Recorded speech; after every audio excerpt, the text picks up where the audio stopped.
नमस्कार, आप देख रहे हैं हल्ला बोल। आपके साथ मैं हूं अंजना ओम कश्यप। खास 21 विधायकों को संसदीय सचिव बनाकर अब फंस गई है, क्योंकि राष्ट्रपति की तरफ से उस विशेष विल को लौटाना अब यह बताता है कि इन 21 विधायकों का भविष्य अधर में है।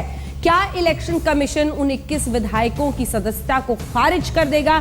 इन्हीं तमाम सवालों के बीच आज खूब सियासी जंग देखी गई इस पूरे मुद्दे पर। आइए पहले आपको सुना देते हैं क्या कहा अरविंद केजरीवाल ने और कैसे बीजेपी ने ही एक बार फिर से जंग आगे बढ़ाने की कोशिश की। दोनों, अरविंद केजरीवाल, संबित पात्रा। ऑर्डर की कॉपी आप देख लीजिएगा जो नोटिफिकेशन निकाला, उस नोटिफिकेशन में साफ साफ लिखा है no parliamentary secretary will be eligible for any remuneration और एनी काइंड ऑफ पर्क। उसको कुछ नहीं मिलेगा, घोड़ा, गाड़ी, बंगला, पैसे, कुछ नहीं मिलेगा। वो किसी चीज़ के लिए एलिजिबल नहीं है। तो फ्री में बेचारे काम कर रहे हैं, फ्री में वो अपनी समाज सेवा कर रहे हैं। सुबह से अरविंद केजरीवाल जी बोल रहे हैं कि हमने कुछ नहीं दिया, मुफ्त में काम कर रहे हैं। कैसे मुफ्त में काम कर रहे हैं? 400% जो हाइक हुआ था सैलरी का, ये इन्हीं विधायकों का हुआ था, अगर मेरी नॉलेज ठीक है तो। गुजरात में 5 पार्लियामेंट्री सेक्रेटरी हैं, राजस्थान में पार्लियामेंट्री सेक्रेटरी हैं, नागालैंड में 24 पार्लियामेंट्री सेक्रेटरी हैं, पंजाब में 25 पार्लियामेंट्री सेक्रेटरी हैं, पौंडीचेरी में पार्लियामेंट्री सेक्रेटरी हैं, हरियाणा में पार्लियामेंट्री सेक्रेटरी हैं, वेस्ट बंगाल में पार्लियामेंट्री सेक्रेटरी हैं। उनको क्यों नहीं हटाते? आपने 21 पार्लियामेंट्री सेक्रेटरी बनाई। क्या इस प्रकार का कोई कानून दिल्ली के प्रावधानों में था? अगर था तो आप जरूर बना सकते हैं। तो केवल दिल्ली की क्यों हटा रहे हैं? तो नरेंद्र मोदी जी हिमाचल प्रदेश में हिमाचल प्रदेश में कांग्रेस है, कांग्रेस वालों के पीछे नहीं पड़ते, केवल आम आदमी पार्टी के पीछे पड़ते हैं। क्यों? नरेंद्र मोदी जी को केवल आम आदमी पार्टी से डर लगता है। सोते जागते उठते बैठते केवल उनको आम आदमी पार्टी दिखाई देती है, उनको भूत की तरह उनको सपनों में नजर आते हैं। कि आखिर आदरणीय अरविंद केजरीवाल जी काम कब करते हैं? सुबह उठते हैं मोदी जी मोदी जी मोदी जी, दोपहर को मोदी जी मोदी जी मोदी जी, शाम को मोदी जी मोदी जी मोदी जी। ठीक है, हमारे देश के प्रधानमंत्री हैं, आप जरूर नाम लें, मगर आप कब काम करते हैं कृपया करके यह भी बताएं। एक प्रवीण देशमुख है, उसको स्कूलों का काम दे रखा है। वो रोज सुबह बेचारा अपने पेट्रोल के पैसे खर्च करके दिल्ली के सारे सरकारी स्कूलों में घूम के आता है। राजेश गुप्ता एमएलए है, उसको अस्पतालों का, सरकारी अस्पतालों का काम दे रखा है, अपना पेट्रोल खर्च करके जाता है। बताओ क्या गलत काम कर रहा है? ऐसा है जी कि एक को अस्पताल के लिए काम में लगाया था, ऐसा है जी एक को हमने स्कूलों में काम पे लगाया था, और बिना गाड़ी के ये कैसे काम करेंगे, बिना पैसे के ये कैसे काम करेंगे? इसीलिए तो हमने इनको पार्लियामेंट्री सेक्रेटरी बनाया। अरे पहले हमने आपको जंग सुना दी कि किस तरह से आम आदमी पार्टी और दूसरी तरफ संबित पात्रा बीजेपी के नेता आपस में भिड़ रहे हैं, और ये बयानबाजी आज सुबह से ही चल रही है। लेकिन इन्हीं के बीच जो सवाल आज के हैं, जिन पर आज हम हल्ला बोल में करेंगे चर्चा, आइए उसका रुख करते हैं। क्योंकि सवाल नंबर 1 है कि केजरीवाल ने संसदीय सचिव बनाकर एमएलए को क्या वाकई फायदा पहुंचाने की, रेवड़ियां बांटने की कोशिश की है?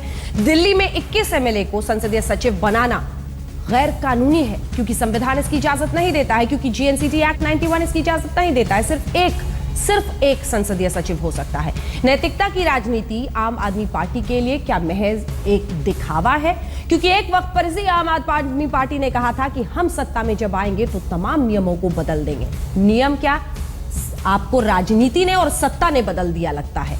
लाभ के दोहरे पद पर रहने वाले एमएलए की सदस्यता खत्म होनी चाहिए, क्योंकि अगर आपको याद हो, सोनिया गांधी से लेकर जया बच्चन दोनों के ही मामले में यही सवाल उठा था। कोर्ट ने कहा था साफ साफ कि ऑफिस ऑफ प्रॉफिट है, छोड़िए, और एक पद से रिजाइन करना पड़ा था। दूसरे राज्यों में संसदीय सचिव, तो दिल्ली में फिर क्यों आखिर सवाल खड़े हो रहे हैं? क्योंकि यह सवाल भी लाजमी है। आप 21 एमएलए यहां पर संसदीय सचिव बनाए हैं, तो आप इतना बखेड़ा कर रहे हैं, लेकिन खुद एमएचए की तरफ से सूत्रों के हवाले से जानकारी दी जा रही है कि नागालैंड में 24 हैं, पंजाब में इतने, और पंजाब में तो बाकायदा वो सैलरी भी लेते हैं। इन्हीं सवालों के बीच ये रिपोर्ट और उसके बाद चर्चा की शुरुआत।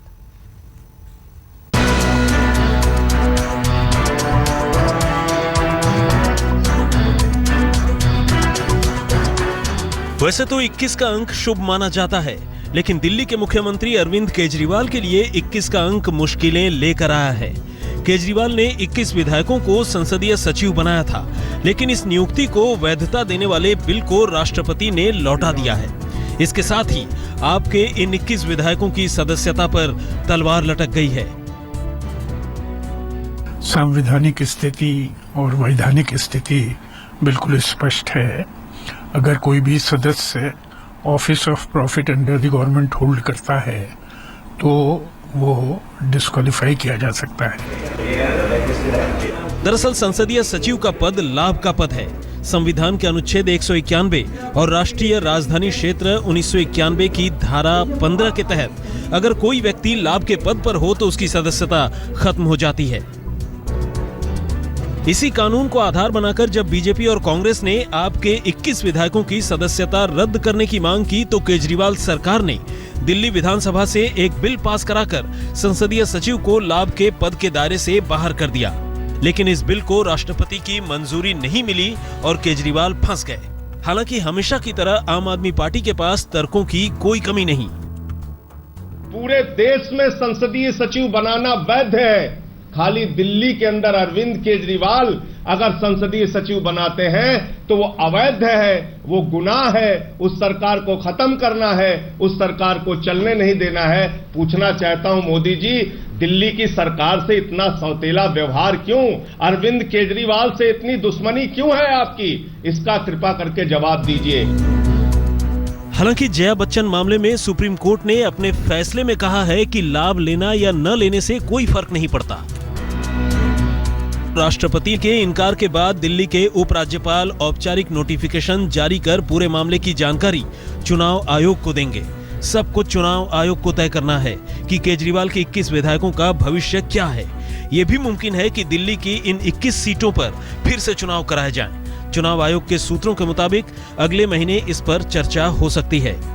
अमित चौधरी के साथ पंकज जैन, दिल्ली, आज तक। चर्चा की शुरुआत करते हैं। दिलीप पांडे आम आदमी पार्टी के प्रवक्ता हमारे साथ जुड़ गए हैं। संबित पात्रा जी राष्ट्रीय प्रवक्ता भारतीय जनता पार्टी के हमारे साथ जुड़ गए हैं। हमारे साथ खास मेहमान योगेंद्र यादव जी स्वराज अभियान के जुड़ गए हैं और पीडीटी आचार्य साहब जो कि फॉर्मर सेक्रेटरी जनरल है लोकसभा के, वो हमारे साथ स्टूडियो में मौजूद हैं। दिलीप पांडे जी, मैं सबसे पहले आपके पास आना चाहती हूँ। पहले तो ये सवाल कि बीते दिन ये क्यों छुपाया गया कि इन लोगों को बाकायदा दफ्तर दिए गए हैं असेंबली में? दूसरा, उस नोटिफिकेशन में पेट्रोल के खर्च का भी जिक्र है, इसको भी बीते दिन छिपाया गया।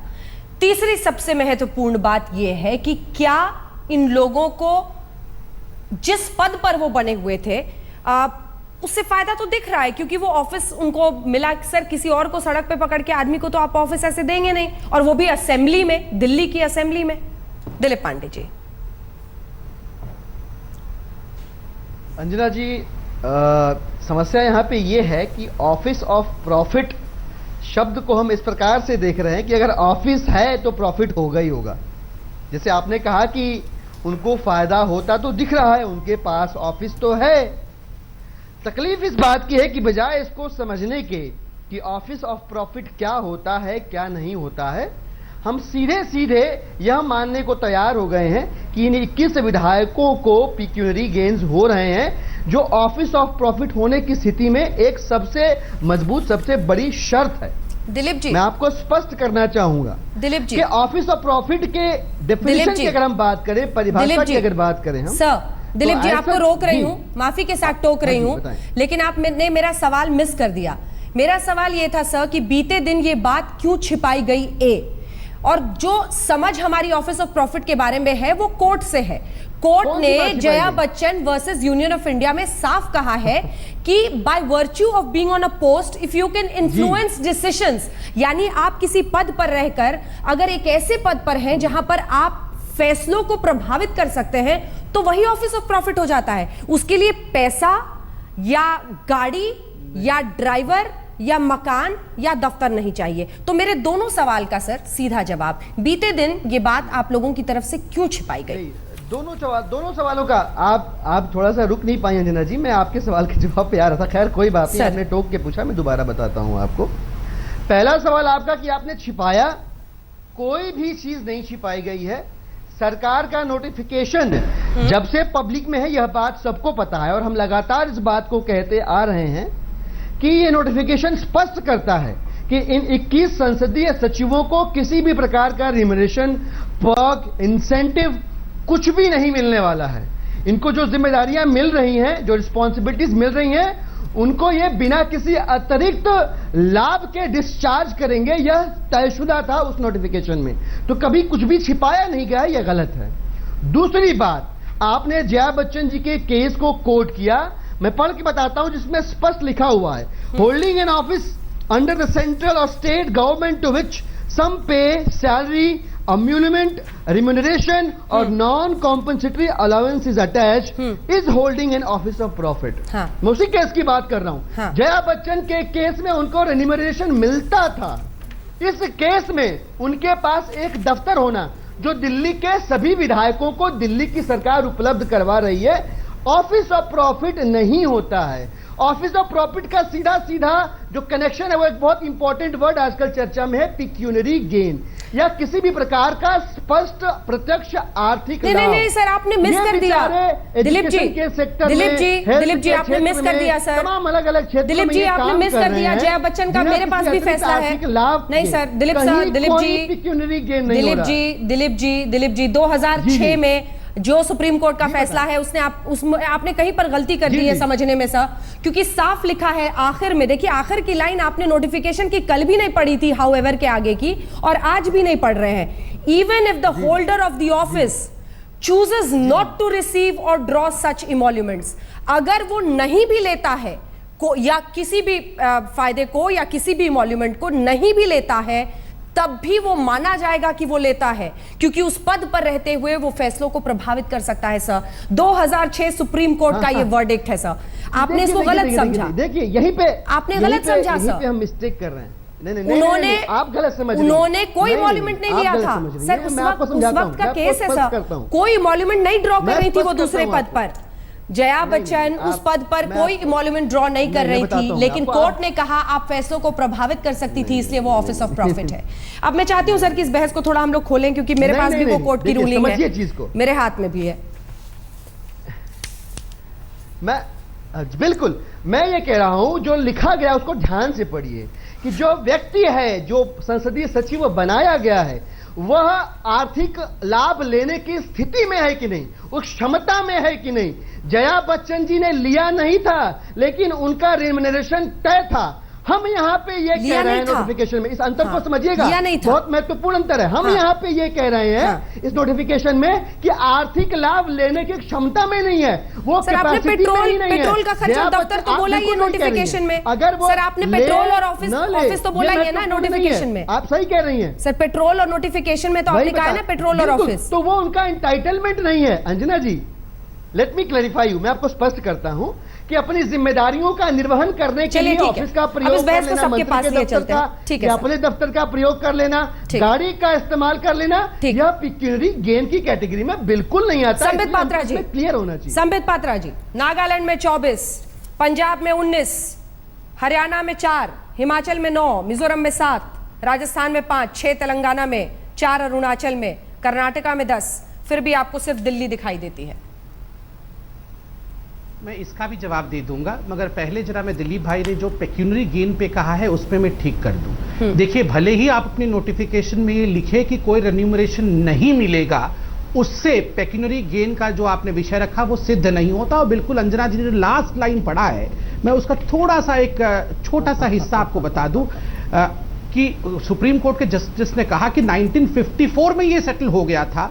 Material, what is material is not whether the person actually received any remuneration or pecuniary gains, but whether the office he or she holds is itself of profit or not. अर्थात पैसा मिला, आपने क्या लिखा नोटिफिकेशन में, ये महत्वपूर्ण नहीं है। जो पद था पार्लियामेंट्री सेक्रेटरी का, वो ऑफिस ऑफ प्रॉफिट का पद है या नहीं। और आप अगर जीएनसीटीडी एक्ट देखेंगे, ऑफिस ऑफ प्रॉफिट में पार्लियामेंट्री सेक्रेटरी का पद है, उसे ऑफिस ऑफ प्रॉफिट से बाहर नहीं रखा गया है, नंबर 1। नंबर 2, जहां तक अंजना जी का सवाल है, अंजना जी देखिए, दिल्ली सरकार भी चाहती तो वो रख सकती थी 21 पार्लियामेंट्री सेक्रेटरी, बशर्ते वो 1997 के एक्ट को पहले अमेंड करती, कानून बनाती, कानून बनाने के बाद सेक्रेटरी रखती।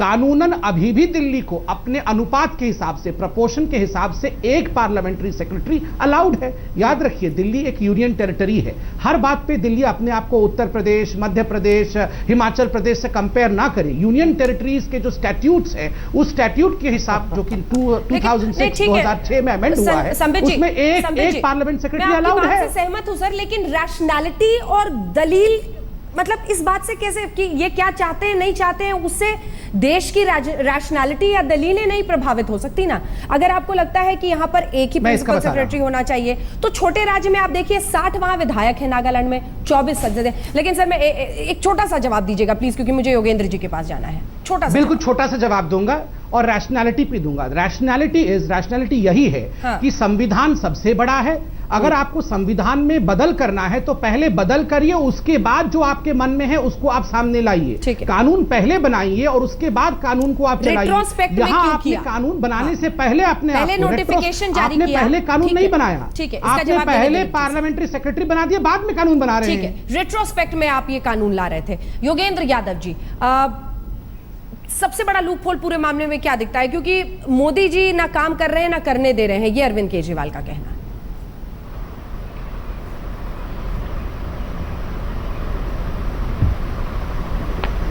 सबसे बड़ा लूपहोल तो ये है कि जो सवाल 1 साल पहले सेटल हो चुका है, हम उसको खामखा बहस कर रहे हैं। दर्शकों का समय भी लग रहा है इसके अंदर काफ़ी। दिलीप भाई बहुत सुंदर तर्क देते हैं और कानूनविद भी बहुत अच्छे बन गए हैं, मैं देख रहा हूँ, लेकिन वो अपनी खुद की पार्टी को कन्विंस नहीं कर पाए हैं अब तक। दिलीप भाई को सारे सुंदर तर्क जाके अपनी पार्टी को देने चाहिए। अगर ये सारी बातें सही हैं कि ऑफिस ऑफ प्रॉफिट नहीं है, तो फिर दिक्कत क्या थी? आप उसे अपॉइंट कर चुके हैं, बहुत बढ़िया। शिकायत गई चुनाव आयोग में और चुनाव आयोग जो फैसला देगा राष्ट्रपति को मानना ही पड़ेगा। इसमें ना मोदी कुछ कर सकते, ना जंग कुछ कर सकता। संविधान स्पष्ट कहता है ये इलेक्शन कमीशन ने करना है, और कम से कम इलेक्शन कमीशन शायद आम आदमी पार्टी के खिलाफ अभी तक नहीं हुआ है। कम से कम मेरी जानकारी में ऐसे आरोप अभी नहीं लगे हैं। अगर ये था तो दिक्कत ही क्या थी? आप जून के महीने में ये कानून क्यों लेके आए? मैं समझ ही नहीं पा रहा हूं दिलीप भाई, आप शायद अपनी पार्टी को समझा नहीं पाए हैं। उन्हें कानून क्यों लाया? ये कानून लाना ही एकदम एडमिशन ऑफ गिल्ट है। आप कानून क्या लेके आए कि ऑफिस ऑफ प्रॉफिट की कैटेगरी के अंदर पार्लियामेंट्री सेक्रेटरी शामिल नहीं होंगे। इसकी क्या आवश्यकता थी? आपके हिसाब से तो इसकी आवश्यकता नहीं थी। आपके हिसाब से तो आपकी पार्टी ने बहुत बड़ा बेवकूफी का काम किया है। ठीक है दिलीप जी, इससे पहले कि आप बहुत बिल्कुल कुछ भी समझा नहीं उन्होंने, सुप्रीम कोर्ट को नहीं समझा, उन्होंने कुछ भी नहीं समझा। आप ये खामखा इसमें समय क्यों लगा रहे हैं? आप पार्टी को समझा दीजिए ना, क्यों आप कर रहे हैं? वो कानून को संसद में लाना, दिल्ली विधानसभा में लाना अपने आप में अंतिम प्रमाण है कि ये सरकार स्वयं मानती है कि ऑफिस ऑफ प्रॉफिट में पार्लियामेंट्री सेक्रेटरी कवर हो सकते हैं, अन्यथा इसके लाने की आवश्यकता ही क्या? क्या ये कानून लाना साफ बताता है कि आपने खुद ही एडमिट कर लिया है कि आपने गलती की थी? वक्त ब्रेक का है, लेकिन आचार्य जी उससे पहले जल्दी से एक छोटा सा रिएक्शन, क्या ऐसा प्रावधान हो सकता है? बिल्कुल हो सकता है। देखिए ना, हमारे कॉन्स्टिट्यूशन के अंदर, थोड़ा दिलीप जी रुक जाइए साहब, मैं जवाब लूंगी ब्रेक के बाद आपसे। हमारे कॉन्स्टिट्यूशन के अंदर कुछ कहना चाहूंगा, लेजिस्लेचर को ये अधिकार दिया हुआ है, लेजिस्लेचर को ये अधिकार है कि वो किसी भी ऑफिस होल्डर को ऑफिस ऑफ प्रॉफिट के दायरे से बाहर कर सकते, मतलब उनको एग्जम्पशन दे सकते हैं। ये तो पावर लेजिस्लेचर को प्राप्त है अंडर द कॉन्स्टिट्यूशन। सर मैं ब्रेक के बाद लौटती हूँ, फिर इसको विस्तार से समझेंगे। फौरन लौट रहे हैं, आप देखते रहिए आज तक। खास बनाकर क्या फंस गए? आप सभी खास मेहमान हमारे साथ बने हुए। दिलीप पांडे जी, मैं आप चाहती हूँ कि क्या ये एडमिशन ऑफ गिल्ट अपने आप में है? नोटिफिकेशन आप लेकर आए थे, बाद में कानून लाना जरूरी क्यों समझा? लगा कि गलती कर दी है?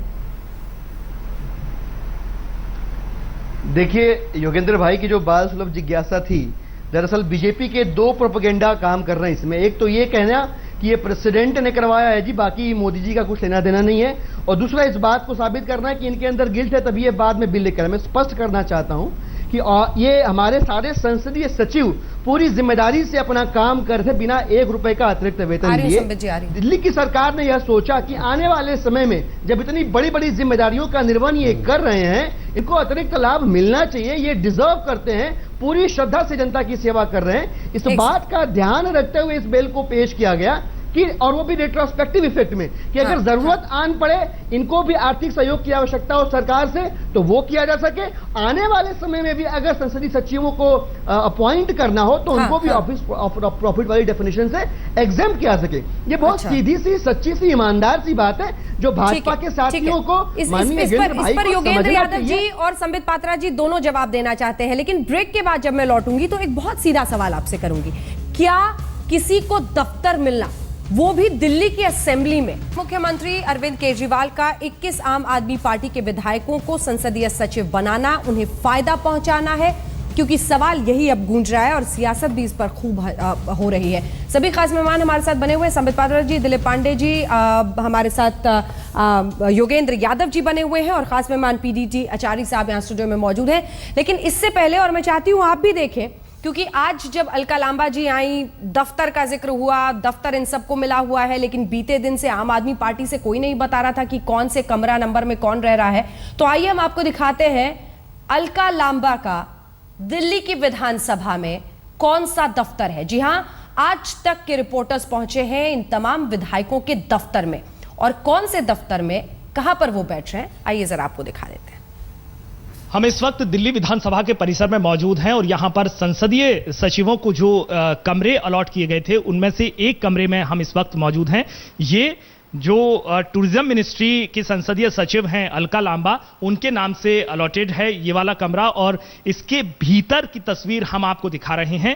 ये एकदम तैयार कमरा है और यहाँ के हालात देख करके लगता है कि ये कमरा इस्तेमाल भी होता रहा है।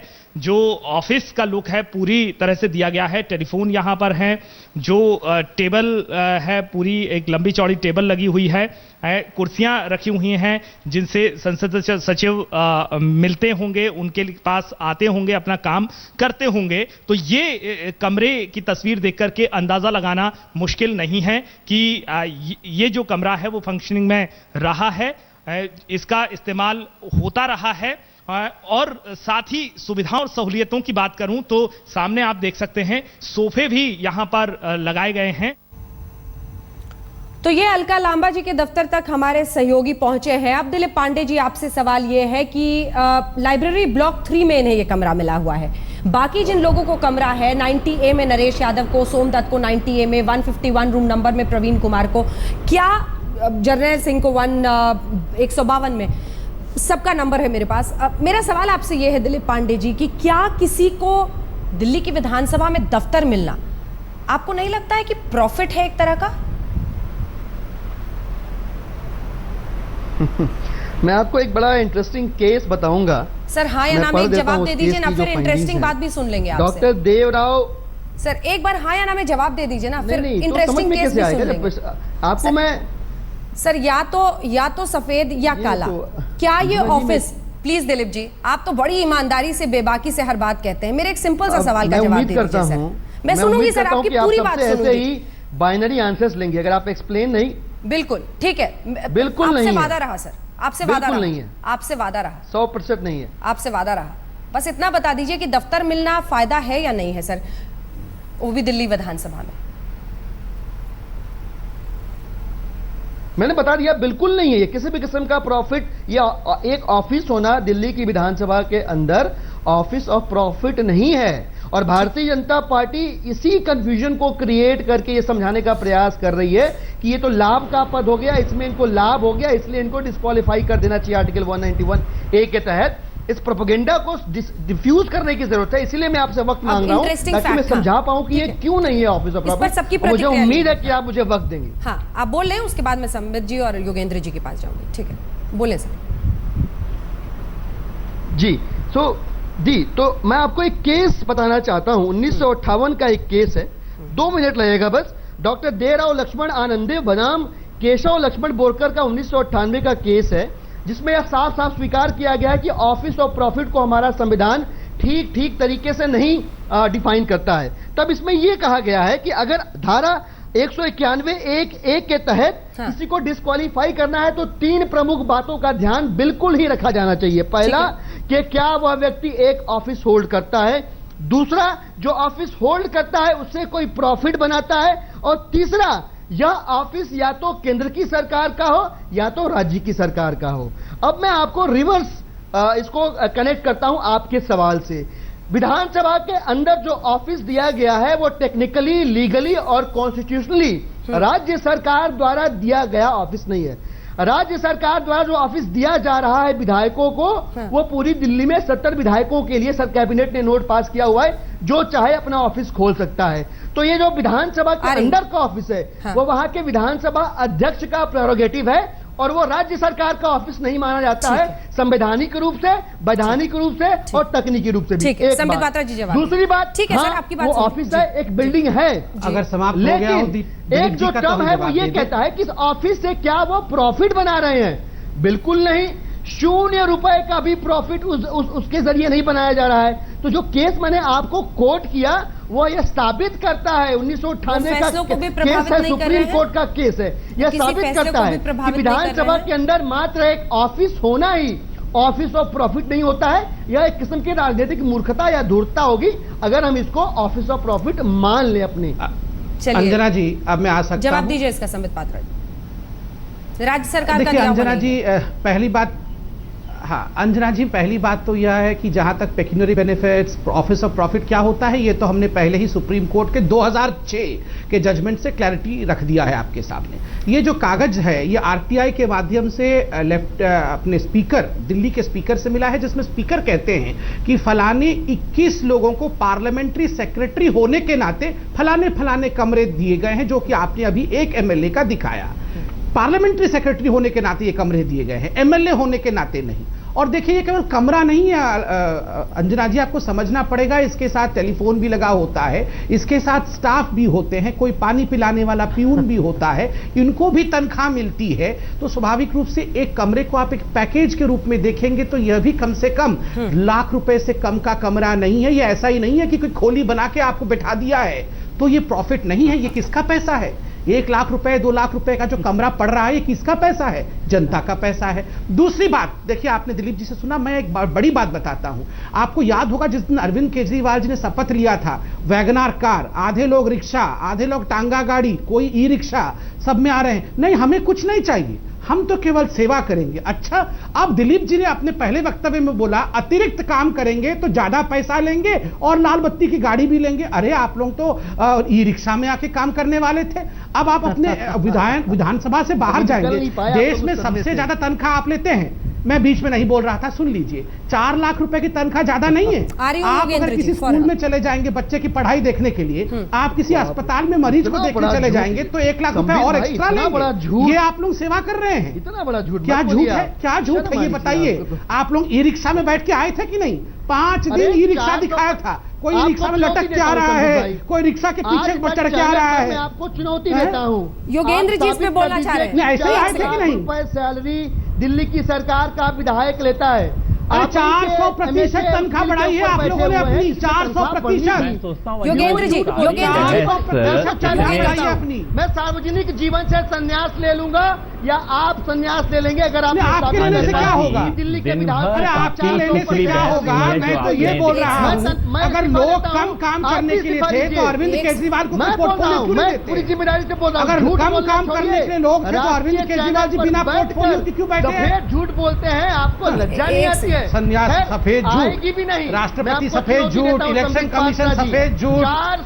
योगेंद्र जी, ठीक है, एक सेकंड दिलीप जी, संबित जी रुक जाए। योगेंद्र जी को बोलना चाह रहे हैं। योगेंद्र जी,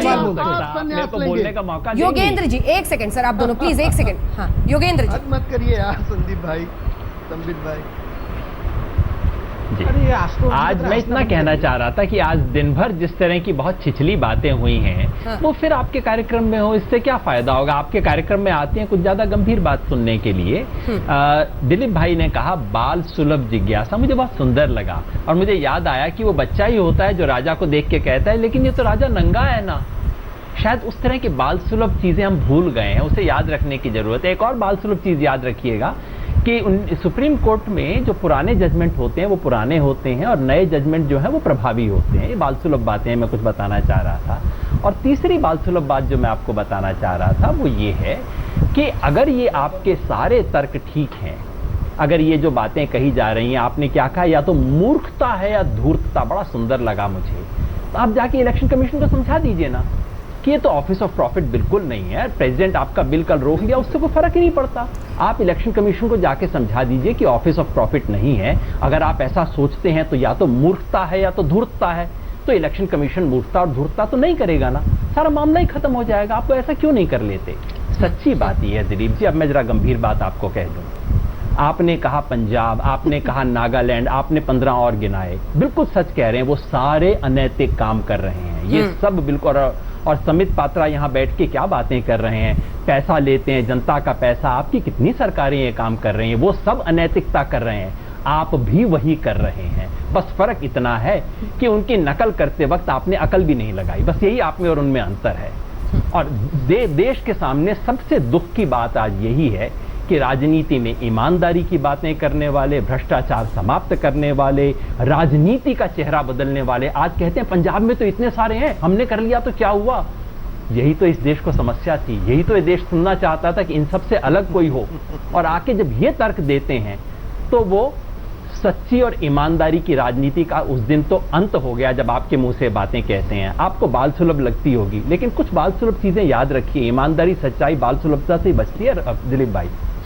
एक ब्रेक के लिए हमें रुकना पड़ेगा। संबित जी, मैंने देखा आपने हाथ उठाया, आपका जवाब मैं ब्रेक के बाद लूंगी, लेकिन आचार्य जी जल्दी से मैं आपसे ये जानना चाहती हूं, अब इलेक्शन कमीशन को तो क्या हम ये माने ये अलग है, क्योंकि ये बिल वो लाना चाहते थे, नहीं हो पाया। इलेक्शन कमीशन अब इसकी सुनवाई करेगा और उसका फैसला ही अंतिम होगा, डिस्क्वालीफाई करते हैं या नहीं 21 विधायकों को। जी देखिए, ये मामला इलेक्शन कमीशन के सामने है। हाँ। और मामला क्या है? हाँ।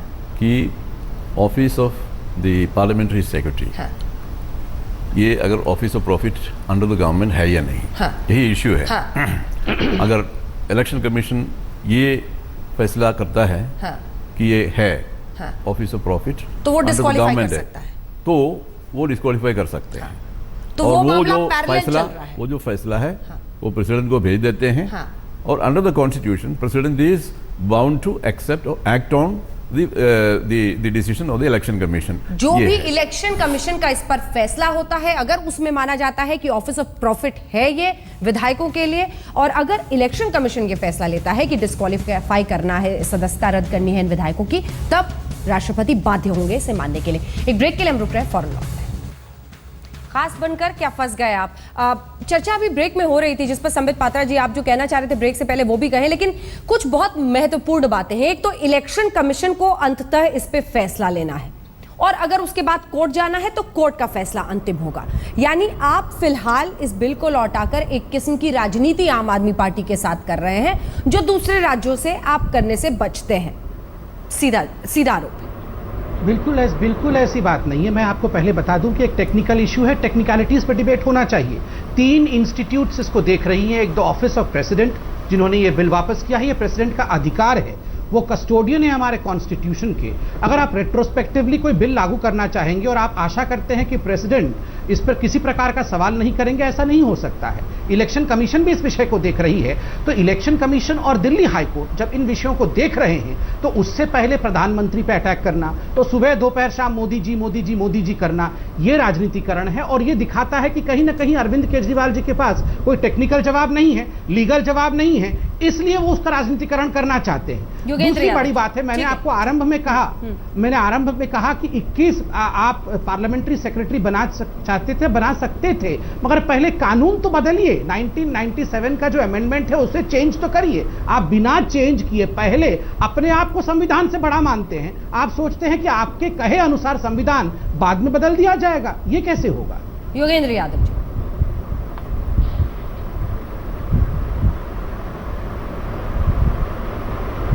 मैं सिर्फ इतना कह रहा था कि ये टेक्निकल सिर्फ इशू नहीं है, टेक्निकल है, टेक्निकल पेच है कि इसकी क्या परिभाषा हो, इसके बारे में इलेक्शन कमीशन एक निर्णय दे देगा, सुप्रीम कोर्ट ठीक कर देगा। लेकिन ये नैतिक चीज है। क्यों ये नैतिक सवाल है? आप भूल जाते हैं, देश में बड़े बड़े मंत्रिमंडल बना करते थे, तो फिर उसके बाद संविधान बदल के एक सीमा बांधी गई कि आप मंत्रिमंडल की रेवड़ी बांट नहीं सकते, 10% से ज्यादा मंत्री नहीं रख सकते। और इस प्रोविजन से बचने के लिए चोर दरवाजा खोला गया था, ये संसदीय सचिव वाला।